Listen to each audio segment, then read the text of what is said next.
What's up, everybody? How's the intro music? Intense. Yeah, I love that. I love the song. I love Yoda, Baby Yoda, in the little whatever flying machine. And my dad said he looks sad. Yeah, he does. I'm not sure why. I'm not a Star Wars kind of guy. Um, but I actually really love that intro. I think it's just perfect, and I like the end slide where it says we're honored to have you all join us tonight. So appreciate you guys. I know we're on early. And we came on early to accommodate Jade Waliale Batad, her schedule.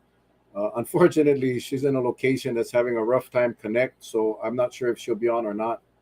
Uh, but we will have Tracy Fu on. She should be on at 6:45. Tonight we're going to talk about Kauai's drug treatment and healing center. For the last several years, a lot of people have been asking questions. A lot of people have been asking me questions, and for the most part, I really couldn't answer. I will say that I have been working behind the scenes for the last year and a half or so, trying to make this project move forward. With the county, with Grow Farm, with HHSC, and obviously, we have a beautiful facility that's been up for quite a while, and it has never opened up to service our kids. The reason I wanted to do the show tonight was really a call for action, a call for action from the village. See, the village, a call for action because on Wednesday, the Kauai County Council will be discussing a resolution, resolution that, if it gets approved, what I believe will facilitate the opening of that center. I will be doing a real quick slideshow in a little bit to share with you the timeline of what has transpired over the last 20 years. It's long overdue, and Tracy will come on and share her story.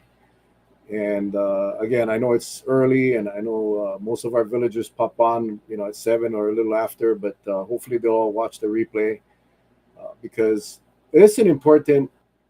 We are at the best point that we've ever been as far as seeing this facility open its doors for our keiki.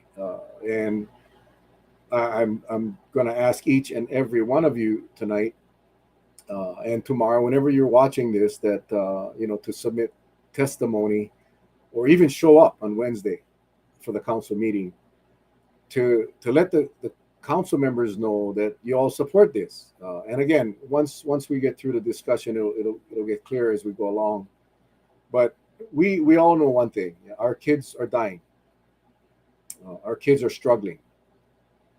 Kauai has not had a residential treatment center. For those that require, intensive residential treatment, um, they have to go off island, in some cases to the mainland. In many cases, they're on a waiting list for whatever reason, insurance, whatever. But one thing we do know is part of the treatment is support from your family. And the only way you're going to get support from your family is if you're on the same island as your family. And that's why I really don't like sending kids off because they lose that really important component of treatment and healing, which is the family support and friend support. So we're going to try to do our best tonight to share with you what has transpired, and hopefully that'll uh, convince you to submit a very short email just supporting the resolution. And again, we'll get into that as time goes on. I see Tracy is in our green room. I'm going to bring Tracy in right now. Her video is not on. I'm not sure why. Go I ahead. cannot. I can hear you, but I cannot see you. Hi. There we go. How are you? Okay. Um, Yeah, Jade is having connection issues. She's at a location that has no service, so that's going to be an issue. She was going to do a video, um, and we're going to share it. It was too big. Anyway, long story short, I don't know if Jade is going to be here. Bill Arakaki, former DOE superintendent here in Kauai, and now a member of the Board of Education, uh, was also going to be on tonight, but due to a family emergency on Oahu, he is unable to. But you got Tracy and Mel, and we're going to do the best we can. And again, for our viewers, typically, Tracy, we start at 7. I think most of our viewers will pop on at 7. Not everybody sees the notifications or pay attention to the slide because they're so used to. But we definitely do want to get started because a lot of people will watch this after the fact, and when people join in at 7, they'll be able to catch up to what we're talking about. What we're talking about tonight is Kauai's Drug Treatment and Healing Center, residential drug treatment and healing center. And I have a timeline presented that I'll present, but I did want to ask Tracy to share her story, because she is one of, I'm not sure. I'm getting a lot of background noise, Tracy. Like a lot of Wait, what? background noise from your. Okay, wait. Is that better? Sorry. Yeah, that's better. Um, Okay. Tracy is one of many parents who has suffered uh, from this drug issues, this drug problems on Kauai, the addiction that uh, affects so many of our kids and adults. So, Tracy, I've known Tracy for a long time, and I'm gonna turn it over to you, Tracy, and you can go ahead and introduce yourself and share your story. And I really want people to understand that we have all been touched by drugs, some more than others. Tracy is one that suffered the worst loss I think any parent can imagine. But I think her story is a good one because it really makes us realize how real this is. So, Tracy, if you don't mind, I'm going to turn it over to you. Sure. So we started back in about 2005. Um, and unfortunately, started in middle school. And then we had different counseling services, different things that we were doing. We had to go to court ordered to go to different rehab centers. Um, depending on Hey, where Tracy, it I was. hate to interrupt. I hate to interrupt, but you're coming in choppy. Are you on Chrome? Did you log in with Chrome, the Chrome browser, or are you on Yeah, your I'll iPhone? back on if you want. No, I'm on the iPad. You're using the No, I'm Safari. not. I had to. Is I Yeah. Sorry, I do had you no? to Do you because have Chrome? it. I can Yeah, get 'cause in and out. Okay. Let me get back out and I'll come back. try to use the Chrome browser, and because I know we're having issues with with Safari with the program that I'm using. So if you can, uh, Okay. if you okay, all right, we'll see in a little bit. Yeah, her information is quite important. I don't want to have you folks trying to figure out what she's trying to say. I think it might be a good time for me to just go ahead and do the PowerPoint. I'll do the timeline so everyone can understand exactly why we are. Um, We'd love to see shows that are not just Kauai issues and politics. Fans from yeah, I understand. I mean, but we try to bring on whatever we can, and apologize for focusing on Kauai. But this is quite an important issue. But I think the information that you'll get tonight is, serves many of you that are struggling with drug issues in your families. And so I apologize, but that's kind of how it is. But anyway, so I'm gonna go ahead and start to share the timeline of what we are dealing with here on Kauai. Um, I want to make sure this thing goes up right. Let's see. Okay. So, prior to 2008, let me just say that I got on the council. My first term on the county council was in 2002. That was Mayor Baptiste's first term as a mayor. And shortly after he became the mayor, he asked me to sit on his anti-drug coalition, which of course I agreed. And I will never forget the discussion that we had. That his vision was to have a residential treatment center uh, for the kids of Kauai. Now remember, that's probably back in 2003. It's 2022, and we still don't have a residential treatment center. But Mayor Brian Baptiste worked with try to secure community partners, and it was prior to 2008 that Grove Farm was made aware of the need. And between 2008 and 2018, Mayor Cavallo and his administration worked very, very hard to try to make this work, make this vision happen. The problem was always there. And in August of 2015 is when the first memorandum of understanding was signed between Grove Farm and the county that provided 5.8 acres of land to the county to support this vision. So 5.8 acres of land up on Mahalo Road in Kapaya. Now, in that MOU, in the part of the agreement was that the county of Kauai was going to utilize this land for the sole purpose of operating or providing a residential drug treatment center.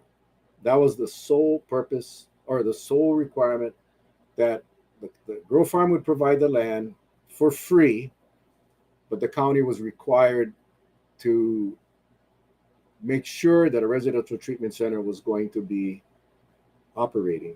And in 2016, and I know all of this because I was on the council at the time. I was on the council when we accepted the land, and I was on the council in 2016 when the council at that time committed to providing financial support to this project going forward. Now, we did it in the form of a resolution which doesn't carry any weight other than for that year. But I don't think that has changed. We'll find out on Wednesday, but at the council meeting. But basically, the council of 2016 supported the treatment center up on Malo Road, and that we would do what was necessary to make sure that operation would continue for the sake of our kids. Delays of planning, permitting, and all that. So in 2016 of July 2016, Grow Farm extended the time because in the transfer of the land, the requirement was that this would be operating within 2 years. That the county had agreed that if in fact we couldn't get that thing up and running in 2 years, then the land would revert back to Grow Farm. So 2016, you saw a lot of these things. Grow Farm extended the time. Mayor Cavallo did what he needed to do. His administration did what they needed to do to get all of the environmental issues taken care of, all the permits, all the approvals. And on February of 2017 is when the dedication deed was executed from Grow Farm to the County of Kauai. February, remember these dates now, February 2017. That's when the clock started ticking. And in October of 2019, we're on track, although we had gone beyond the 2-year requirement because obviously February 2017, if you add 2 years to that, it would be February of 2019. But Grow Farm was okay with it because we were actively pursuing an operator to operate the facility. So in October of 2019, the county awarded Hope Treatment Services a contract to provide these residential treatment services. In December of 2019, there was the huge dedication, right? The blessing and Jade While Ali Batad was part of that, and many people were part of that, the official dedication of the treatment center. And then in March of 2020, and somewhere March or May, I mean, it's between these two periods, the county terminated the Hope Treatment Services contract, canceled the contract because they were concerned about performance. That in fact, they didn't believe Hope Treatment Services were performing, even in this early period, that they would not be able to fulfill the contract. So the contract was canceled. And I think you know what happened after that. Hope Treatment Services filed a civil lawsuit against the county. That's still in the courts. I'm not going to get into that. My point is that on May of 2020, the county canceled all ties with Hope Treatment Services, which was a provider that they had granted the contract. But again, because of performance issues, which I believe, the county had every right to do. If the county didn't feel like this organization could fulfill the contract, then by all means, don't allow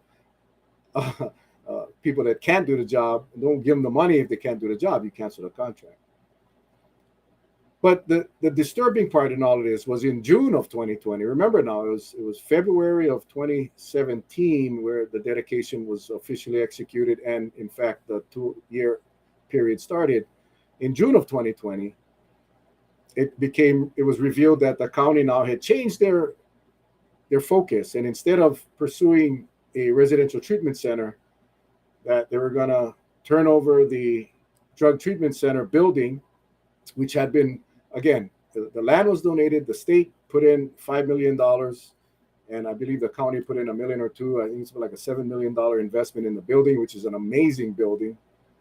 But the county had decided that they were going to change the use and turn the facility over to the prosecutor's office so they could focus on pre-existing adolescent drug prevention, jail diversion services, as well as programming for crime victims and witnesses. The focus went away from the residential treatment, which was the condition of this county accepting the land from Grove Farm. So we all found out by reading the article in the Civil Beat. No one had any knowledge. In fact, when that article came out, the first person I called was Warren Haruki. I told Warren, what the heck are you guys doing? And I said, how can you allow this? We took that, we want a residential treatment center. And Warren Haruki told me that he found out about this in the Civil Beat as well. So in June of 2020, Grove Farm sent a letter to Mayor Kawakami requesting a detailed plan of the county's intended use because he wanted to ensure that it was in compliance with the MOU, which was residential treatment center within 2 years. And in that same month, Managing Director Mike DeHelig responded basically saying that, number one, the Hope Treatment Services contract had been terminated.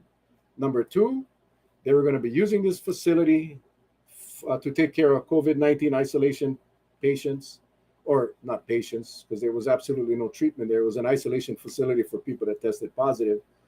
And number three, that the prosecuting attorney's office would now take control of the facility. That was quite disturbing. And because of that, a group of concerned citizens got together to try to formulate a new plan on how we could make this program work. How could we open the doors of this facility to take care of our keiki that needed residential treatment, which, remember, that was the original intent. That was the original requirement of the county. In July of 2020 is when this group of people came together and formed a nonprofit called Catch. And it was Catch is Kauai Adolescent Treatment Center for Healing. So in July, the group of concerned citizens got together.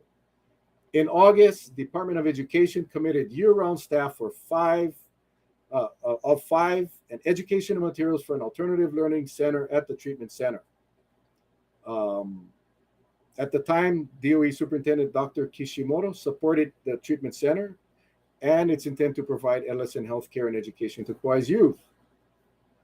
In December of 2020, Kauai Baptist Church committed to assist with services and programs. They assembled a team of 10 experienced volunteer youth counselors. In April of 2021, Family Court Judge Ed Mancoba supported the treatment center, and having obviously he was dealing with a lot of these issues in his courtroom as a judge.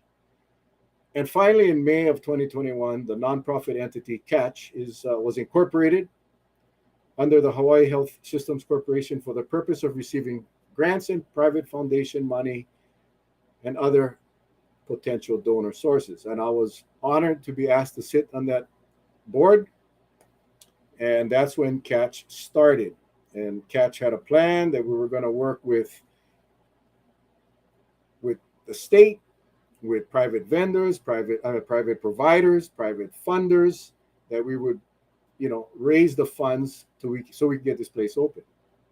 And in fact, Catch and members of our delegation and HHSC went to the state legislature, and thanks to Senate President Kochi and some of his colleagues, we were allocated $1.3 million so that Catch could get kicked off and we can start moving forward to finding an operator to operate the facility. There was an issue because the original plan was that the land would go back to Grove Farm because the commitment had not been met. And Grove Farm was going to create a perpetual lease to Catch for in perpetuity for $1 a year, so that Catch could start the process of securing an operator, and we could then move out and get our kids in treatment here on Kauai. So the Catch board sent a letter to the mayor asking, please, transfer the deed back to Grove Farm so we can, this plan that we had, which I thought was an amazing plan, HHSC was going to be a huge part of it. And Mayor Kawakami instead said that he was not going to do that he was going to deed the land over to HHSC, which is, again, Hawaii Hospital Services Corporation. So that was where it ended. Even a former prosecutor, Justin Kohler, as he was the prosecuting attorney, provided testimony that, in fact, the land should revert back to Grove Farm so that the plan that had been planned for could be kicked off and be initiated. That never happened. And then, of course, in June of 2021, Hope Treatment Services filed their civil complaint. Again, I'm not going to get into that. That's still in litigation. But since then, HHSC, because of the issue of the land ownership, they have pulled out, and they are not interested in the Mahalo Road site or participating because of the legal dispute. And the legal dispute was simply because it's been going on 6 years now. Remember, the requirement was 2. And it's over 5 years have passed. And the center sits there unused. It has never been used as a drug treatment center, never been used as anything other than a COVID isolation facility. But remember, February 17th, 2017, February of 2017 is when the clock started. February 2019 was when the clock stopped. And we still have not fulfilled the requirements of the deed. Unfortunately, Grove Farm had to file a request in court. It's called a motion for declaratory action. It's where the judge will determine whether or not that land reverted to Grove Farm after 2 years, which is what the deed was very specific about. And the bottom line is that facility needs to be used for residential drug treatment. Period. That was the reason why we accepted the land. That was the conditions we agreed to. And that is where we're at today. So, let me get back to my screen here. The reason for this show tonight, again, it's a call to action because on Wednesday, the council is going to be entertaining a resolution that, if passed, will I still cannot. revert the land. Oh, can you hear me, Tracy? Tracy, can you hear me? Tracy, Tracy, can you hear me? Hey, Oh, can you we hear can hear me? you. We can hear you. Can you hear me? We can hear you. Hello? We Hello. can hear you. We can hear you. Oh, Hang on. there you go. Oh, now you can hear me? Yeah. Oh, okay, okay. Okay. So anyway, so the whole purpose for tonight's show was to again a call to action to the village to send testimony. I'll put up the I'll put up the address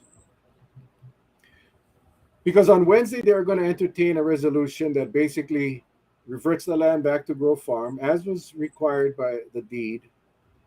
And the plan is to create a community nonprofit that will secure private money, foundation money, that will assure this operation will continue.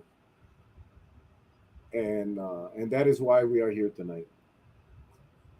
Now, I did ask Tracy to come on tonight to share her story because I know none of us, I don't care where you're at, whether you're here on Kauai or Oahu or Maui or on the mainland or wherever you're at, uh, we cannot dispute the fact that there is a need for a treatment facility here on Kauai for the reasons I talked about earlier tonight. But I did want Tracy to come on, share her story, and I thank you so much, Tracy, for that. So I'll turn it over to you. I'm not sure how much of the timeline you were able to catch. I heard you hop I in. was watching. Okay, Yeah. good. So anyway, Tracy Fu, thank you so much, Tracy. Thank you, Mel. Thank you for taking the time out of your evening and letting us steal you from your wife for a little bit. Um, so you asked earlier for the story. It started back in middle school, and they're 11, 12, 13 years old when that's going on. And then we tried to get help. We tried to intervene. The courts intervened. Um, and it was both my boys going back and forth. And as my son testified at the county council meeting, it's came to a point that we would have to leave them there in Oahu and then come home. And then you hope that you can get a visit. You hope that they can earn the privilege to get the visit and then stay on target with their behavior so that they can keep the visit privileges. It didn't always happen because they get frustrated, they get tired of it. Everything is unfamiliar to them. There's nothing there that is, I mean, the staff is supportive and they're trained and they know what to do, but the other kind of support, the family support, the emotional support, the help that you can usually get from your family and friends that know you, that aspect is missing. And so when they're trying to put themselves back together there, it's still only partial of the whole self that they're putting back together. Um, so the flying back and forth is expensive. They come back and they're still wounded. Um, as they get older, you hope they grow out of it. And then you realize they don't. And then consequences get more intense and it grows to be now an adult problem. And so this is where, when it's happening and they're in the middle school and it's 12, 13 years old, you got lucky if you have 2 3 years to catch it, because if not, then you're having to help them rediscover themselves as adults, put together the pieces as children and what they messed up or where they feel that they're insignificant or less than, and then they're putting themselves together, trying to become the adults that they want to be. And so everything is always broken, and you're always trying to fix it, and you're always trying to and hoping that they'll heal from it. um, as my son mentioned, what part of what they need is to show the positive that they can give back to the community that they felt so wounded in. And so, you know, the doing the community service and going out and having outings, even if it's for that small group, earning that privilege and being able to go out and here on Kauai, and then having your family meet you or being able to do things in increments, but having that support there, I think would be so such a big difference for the kids here.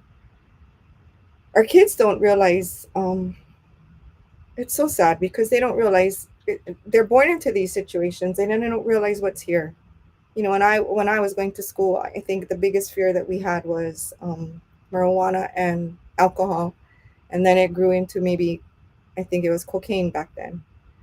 And it never in a million years would we have thought that we would be at this place here on Kauai 2022, that somebody could take something that they don't even know and it's not even a grain of salt and they die. My son never intended to die. I mean, when he just had bought his lunch. He just bought his lunch and he was going to go back to work. We had plans for the weekend. We're going to do all kinds of things.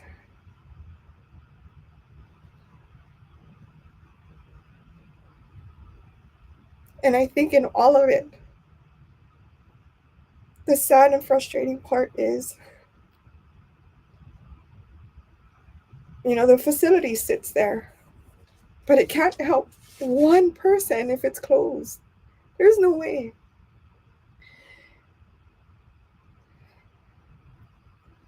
I mean, I've said this and I, I'm just trying to help you understand the reality of the everyday, of the after. Most people can check out of work at the end of their day, go home, and it's done. And all the junk that they had to deal with at work stays at work. For us, this doesn't end. And we have to figure out a way to move forward. And we are slowly, but it sucks. It absolutely sucks. So, in all of this, look at the babies running around. Look at your middle schoolers. I was so blessed that I could go and watch my grandson Elijah play his football game over the weekend, and they had a blast in the rain, in the sun.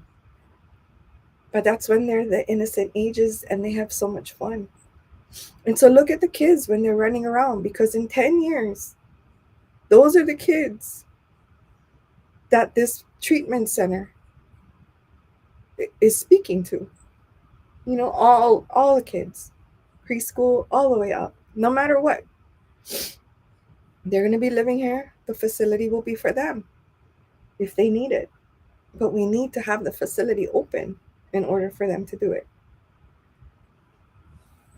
Tracy, you spoke of you lost a son, and we're so sorry about that. I mean, I know it's rough, and you have another son that testified at the council meeting a month or two ago. I heard his testimony. It was very, very compelling.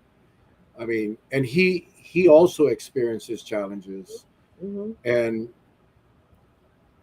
as a parent, and you explained the challenges at the council meeting as well about flying over to Oahu. Some of these kids actually got to go to the mainland Yeah. because that's the only place that an available bed can be found. It's incredible. It's I sent him one, incredible. yeah, I sent him once to San Jose. Um, and even that, I'm paying $3,000 for everything round trip and to get him there to go back and get him. And that's out of state in California. But yeah, the whole thing, it's sad. Get it open, let the kids get the help that they need here on Kauai. Let them feel the love that we can give them, that they can only get here on the island.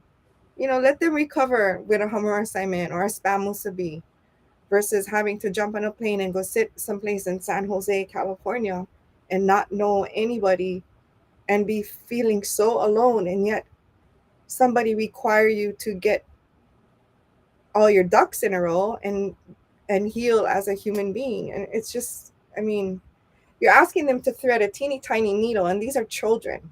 These are children that we're asking to do this. Give them a chance, give them a fighting chance, give them a place that they can go to, help them feel safe, let them reset, let them feel like they have a purpose, that they have a meaning, let them help to grow up to be productive human beings. And in the long run, it saves us time, money, heartache, the heartache of the families across the island that have to see their relatives, whether it's, their brother, sister, uncle, mother, that's homeless because of a drug addiction, that is living in a parking lot someplace, hiding someplace because of a drug addiction. I see family and friends that have family and friends that are in the same shape, and they do the same thing. They go there, they give them something to eat, they try to help them. The addict doesn't want to come home because they don't want to be a burden on their family. And it's a vicious cycle. It's a cycle of embarrassment, of guilt, of shame, and it's not fair. One person, they make a mistake and they feel shunned forever. We shouldn't do that. We have to take care of them, especially our babies. And how do you do that? How do you not help your babies get better? I don't understand that. I don't understand how you can go to sleep at night and know that there's a facility up there, and there is a chance that a child will die overnight because that facility is not open. So that's the part for me in all of it that is heart wrenching. Help it, open it. Come on, let's go. Definitely a frustration. I Yeah. mean, I had envisioned that place being open already. I know, there's so many critics out there that says, "Oh, that place is no work." Oh, you're not going. I'm getting tired of people telling us that we have a major drug problem, do something about it, and then every time you mention this residential treatment center, you hear from people, "Oh, there's all these treatment centers around the state closing down." Listen, that's why the resolution was passed in 2016 or 17 from the council, saying that the council needs to put in a commitment. I want to really make it clear that the county budget this year has $0 for adolescent residential drug treatment. Zero. The HHSC budget, zero. There is, everyone talks about it. Exactly. We have a facility that is there, and we have not made it happen. If in fact we were trying, and if in fact we had found an operator, and those doors would have been open, like you said, there may be some kids alive today, or we'll have saved some lives. I guess it's a better way of putting it. So it's definitely frustrating for me, and I know it's got to be horrifically devastating to you, and so I also want to say that this facility wasn't designed as only a drug treatment center. It was dual diagnosis, so they would be able to treat our kids not just with drug addictions or drug issues, but with mental health issues. So that facility was planned to help kids that may not have a drug issue, but have mental health issues. And yes, it's a smaller facility, but the whole idea was this was going to be a model that could expand, possibly even add on, because the land was big enough because of the Grow Farm donation, that the land was large enough that we could have incorporated an adult facility Mhm. on the same property, completely separate and apart from the kids. I hadn't expected that to be all done by now. And every time I drive up that road and I see that facility, it just burns me up because what's the reason? And again, the reason we're here tonight is to ask your support. There's a council testimony at Kauai.gov. The email is on the screen.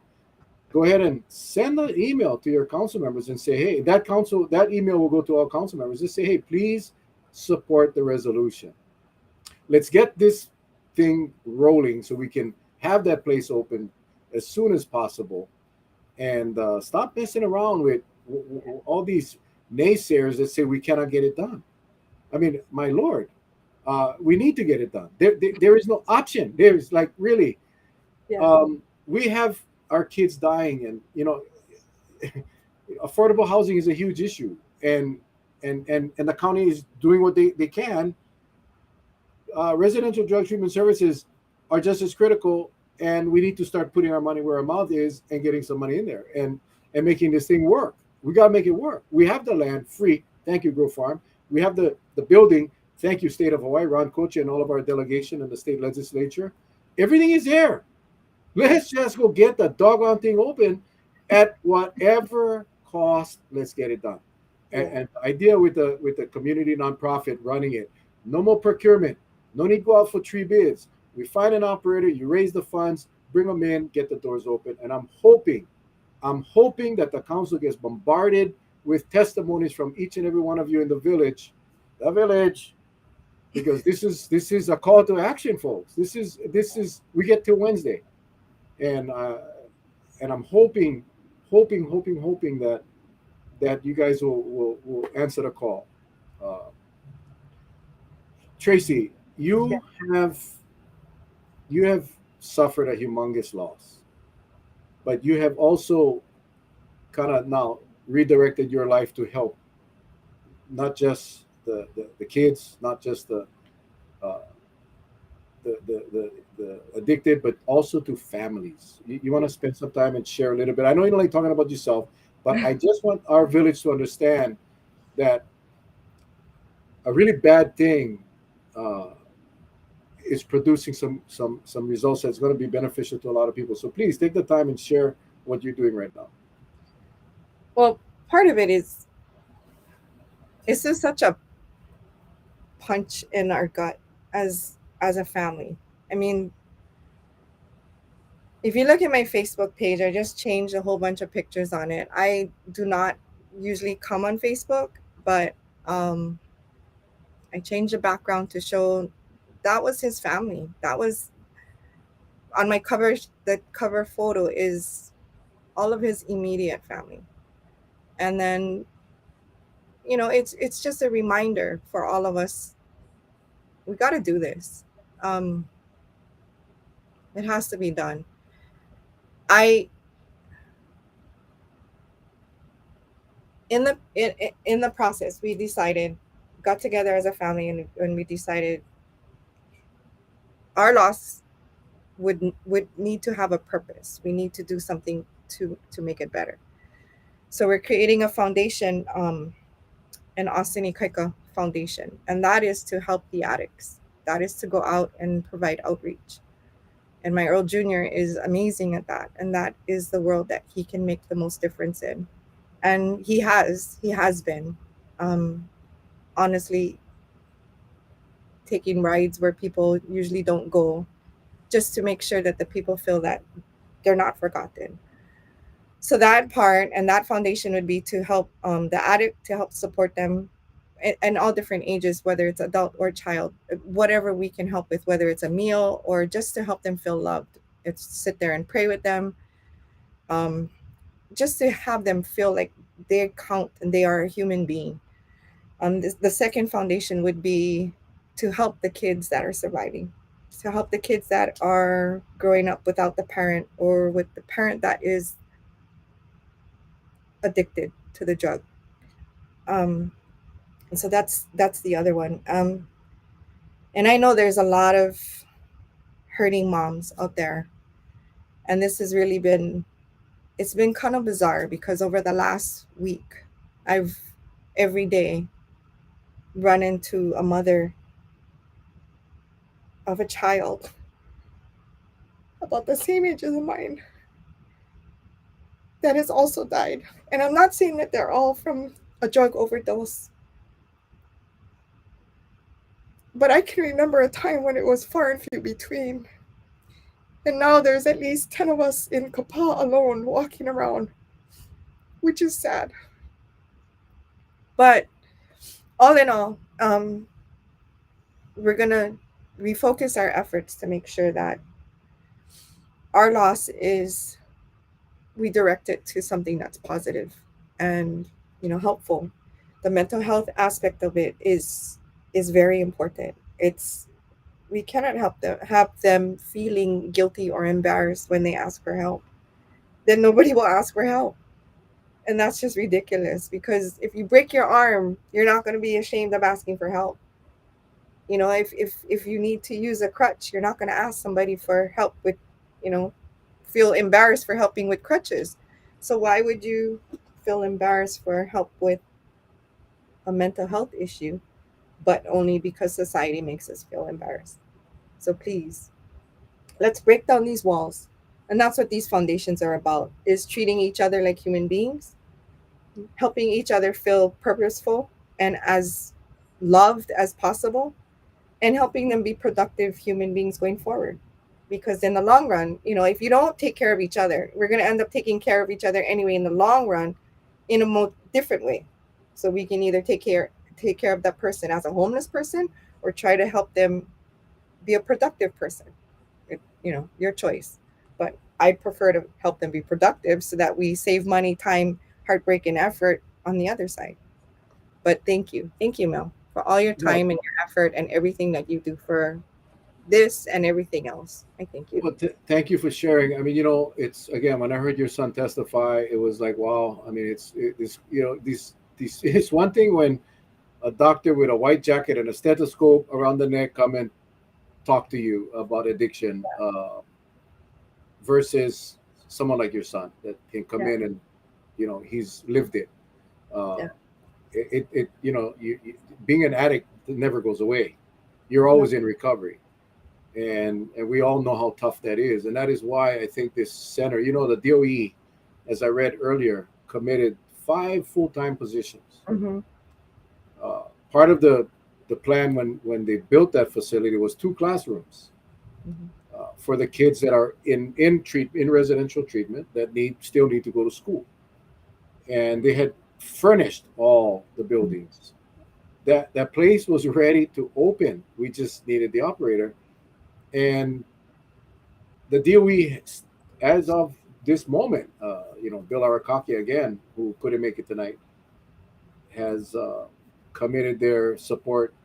mm-hmm, Once we open this facility, mm-hmm, the DOA will restock the furniture. They'll bring in the 5 employees, and we have a place that we can send our kids to. yeah, It's like, how can we not even understand that this should be, as Raylene said, top of the list? yeah, Because I remember when we didn't have land. I can remember, obviously we didn't have a building, and when you start looking at the cost and and permitting, and then eventually the construction and finding mm-hmm, the right architect to design a building for this specific. It's not just a regular building. There's so many things that had to be put in here because of the use. But all of that is done. That mm-hmm. all that is done. And in fact, not long ago, that place was overgrown with weeds. It was overgrown. I went up there and I honestly couldn't believe it. Like, what the heck's going on? It was overgrown. It was. Uh, I mean, there's going to take some work. It's going to take some work to get that place back in shape. But I know we have committed volunteers, community people. I know the village is going to be there.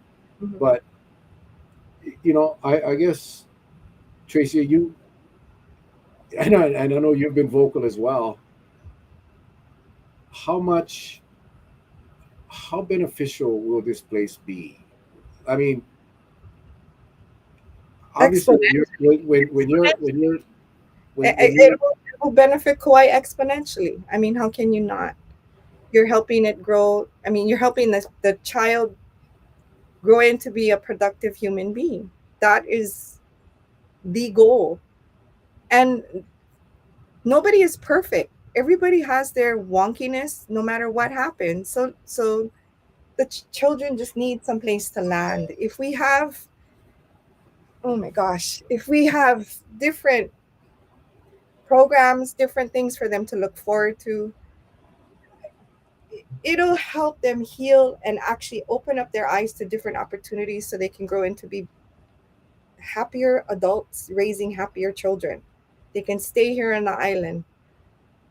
We can have free training there. We can teach them computer skills. We can teach them how to move into cybersecurity. We can do all kinds of things.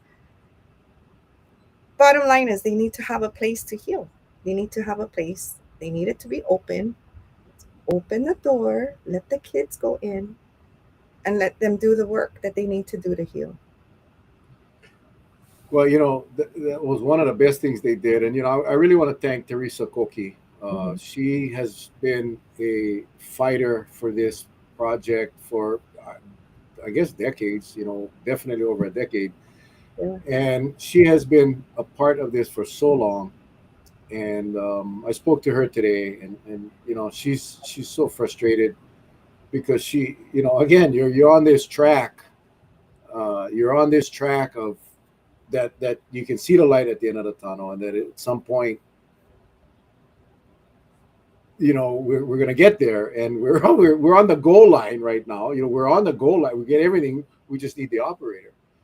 But they changed the name from Adolescent Treatment Center to Adolescent Treatment and Healing Center because that's what this place is going to do.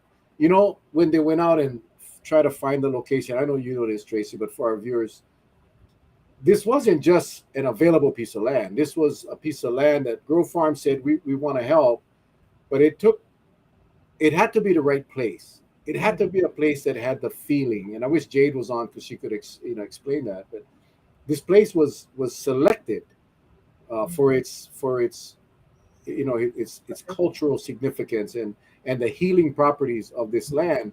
And this is not just a hospital for kids where you drop them off and you leave.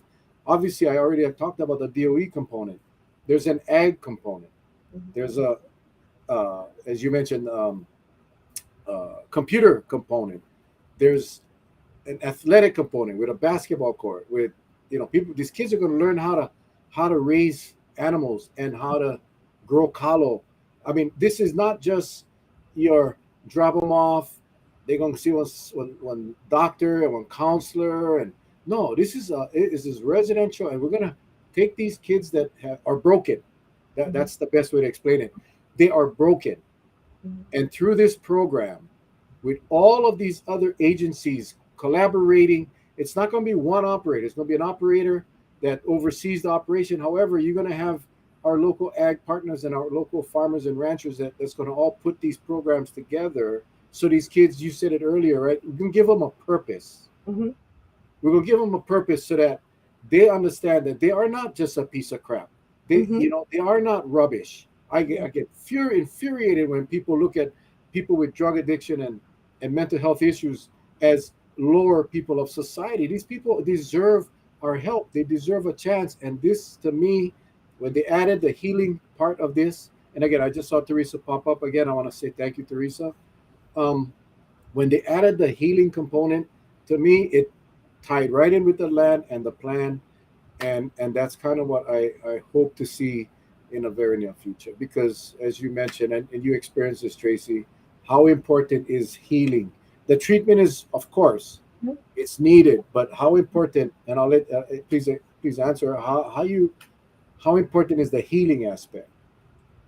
It's extremely important. And I mean, if not, then it'll be a roller coaster. Everybody will keep on funneling back. You need to heal. But they need to feel the love and the acceptance in order to heal. That's part of it. If they don't feel it, I mean, how can they heal? They're going to feel the resentment, they're going to feel the anger, and they feel the guilt. But instead, if we give them the chance to get there, to reset, you shower them with love, you give them the different opportunities give them a different perspective of it, and they can actually see something positive coming out of it. They see a light at the end of the tunnel. And I'm not saying that it's a quick and easy band-aid fix. It's not. It takes a lot. It takes the family coming in. It takes a lot of counseling for everyone. But at the end of the day, these are our children, as our island children. You're here saying it's a village. It does. It takes an entire village. I had such a village raising my kids. I did. And I was so blessed. Whether it was friends or family or teammates or coaches, we had a blast. I honestly, I had a I had an amazing time with my son. I just don't want anybody else to have to deal with this type of hurt if you don't have to. I would want to bubble wrap all of you so you never have to go through this. And that's what I ask for the opening of this is protect our children. Give them a safe place. Help them heal. Help them see the opportunities. Help them see that they were created for a purpose and they are loved and they are special. And in the long run, you're going to see a much better island, a happier island. And, then we can teach the next one and the next one can teach the next one. And it's just a pay it forward kind of a thing. And I'm not saying it's going to fix everything, but at least we're going to be chopping away at majority of the issue. Let's just open the place and watch it do its wonders. I know we're running out, getting to the end of the show. I did want to ask you one question, and then give you some time to ask our viewers to please submit this testimony. But when I heard your son testify Mhm. at the council meeting, and he talked about the loneliness of all of the others at treatment were able to see their families, and he had to basically stand alone. Mhm. And that's hard. That's horrible because these people work so hard all week or whatever the case may be to, like you said, earn that right to be able to go hug their mommy and their daddy. And your son earned the right. However, for Mhm. whatever reason, and for many families, the cost, it's ridiculous to fly to even Oahu. But how important, and how important it is for the family structure. And remember, some of these kids have no family structure. Yeah. Yeah. Uh, you guys have an amazing family. A lot of these people, they don't even have a family structure. Mhm. But how important is it for the family? And I know that's one of your organizations are going to provide. But how important is it for the family to be part of this treatment, this healing, this recovery? And is there a big problem if you're not able to participate because your child is so far away? Oh yeah. Um there's a, there's a lot of one-on-ones that they have when the families are there on the island. They schedule it and they usually, they try to do it more frequently. I think I had maybe in a matter of 3 years, it was just the initial setup. You fly in for the initial, but everything else was done over the phone or through a doctor. So not as much interaction with the family and the counseling side of it. We would get stuff here he would come home. We would have different counselors with Mukihana Project and other groups that from the state that would help, but not that integral one-on-one that's going on when they're in the treatment plan. And so it's difficult because they're not piecing everything together. It's so fragmented from all over. And then when they come back, there's still that frustration. They've worked through it.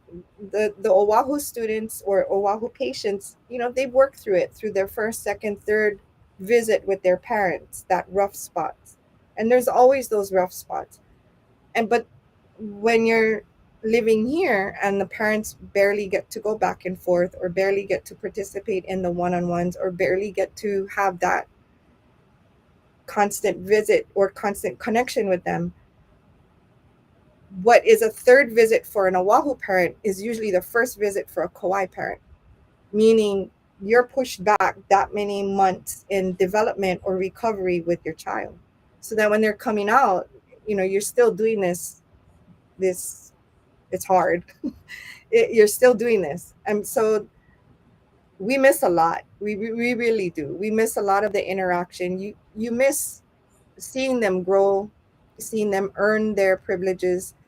And it's not that you would always be able to be there anyway in person, but you're not there for the weekend to say, hey mom, I did this. Look, I was able to behave and be good, and while I was going through my recovery, I earned this many privileges. So it's definitely a missing component that I think hinders the healing when they're not with their families. And also, like you said, the rough spots. I mean, it's when they can share their accomplishments for the Hmm. week, for the month, for the Yes. quarter, whatever it is. It's those rough spots. I know my mom. My mom's anniversary of her death was just last week, and I mean, that's the one person I would go to when I was having issues, when I was struggling with something, whether I was young or until the day she died. There ain't nothing like hugging your mom or your dad and sharing the rough spots, especially when you're so far away. And again, we could spend 10 hours talking about the benefits, Yeah. and um, that's why this is such a critical. I think probably one of the more important shows we've ever done. And I'm hoping that a lot of people watch this, and I hope a lot of people take the action. Again, council testimony at Kauai.gov. Real simple, guys. Go on there, say, hi, my name is so and so. Please support the resolution to get the treatment center open as soon as possible. That's all you got to say. You don't have to go into a long story. If you want to share some of the things you heard tonight, that's fine too. But it only takes one sentence. Let the council members know that you're watching, because I understand there's a few of them that have some questions and they might not want this to go down. We got to let them know that that's what we want. I don't think there's a person on this island, voter or not voter, it doesn't matter, that do not agree that we need to open those doors. So again, Tracy, I'm gonna turn it over to you. I'm going to ask you to uh, close us out with whatever comments you feel is appropriate, and how important it is for us to take some action, because if we don't get this done on Wednesday, I worry that we may never see this place open, man. And I really believe that. I guess basically it's, look at your babies. Look at each and every one of your babies. You may not think about it right now, but this treatment center might be actually helping save their lives. And so please, please, please, please, from the bottom of my heart and the rest of my families, I ask you, turn in your testimony. Please help us get this open. Please help us provide our children with a beautiful place to recover and heal, to love them, and to help them feel accepted so that they can grow up to be the people that they're supposed to be. Thank you so much. Tracy, thank you for sharing that very difficult subject. And I know we have spoken a few times, and you make me cry every time. And I feel Sorry. so helpless. No, don't apologize, man. I mean, I just feel so helpless because it's like we're just so close, and we got to make this thing happen. Again, I want to thank Teresa Koki. I see her on here. I don't know if she heard me earlier, but I want to say, Teresa has been carrying this torch for a very, very, very, very long time. Her passion for this project, her passion for our kids, her passion for our adults that are struggling. I tell you, it's hard to find someone like that, and I just want to publicly thank her for just being that soldier. Yeah. Well, of course, want to thank Grove Farm for, if Grove Farm never donated the land, we wouldn't even be having this discussion right Exactly. now. So I want to thank Grove Farm, and I want to thank the council members in advance for their yes vote on Wednesday. It is that critical, people. So again, council testimony at Kauai.gov. Please shoot that email over tonight if you can, and let's make this happen, guys. Let's all be. They say it takes a village. We are the village. Let's go get it done, folks. Thanks again, Tracy. Appreciate you. Love you, man. And your family. Thank you. For the village, we appreciate you guys coming on early tonight. You guys take care. God bless. We love you, folks. Take care.